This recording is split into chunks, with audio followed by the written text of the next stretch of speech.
తిరుమలలోని 7 కొండలు కేవలం కొండలు కాదు, ఒక్కో కొండ వెనక ఓ దైవ రహస్యం దాగి ఉంది.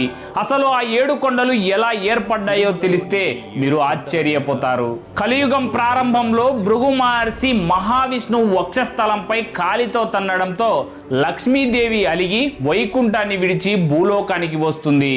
అప్పుడు లక్ష్మీదేవిని వెతుకుతూ మహావిష్ణువు కూడా భూలోకానికి వస్తాడు. స్వామి లేని వైకుంఠాన్ని చూసి ఆదిశేషుడు బాధపడ్డాడు. దీంతో ఆదిశేషుడు కూడా వైకుంఠాన్ని విడిచి భూమిపైకి వచ్చి మొదటి కొండగా మారాడు.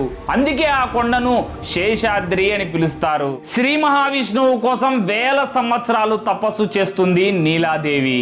భూమిపైకి వచ్చిన స్వామివారు ఓ పుట్టలో ఉండగా ఓ గొల్లవాడు గొడ్డలితో ఆయన తలను గాయపరుస్తాడు. అప్పుడు స్వామివారి తలకు గాయం కావడంతో కొన్ని వెంట్రుకలు ఊడిపోతాయి.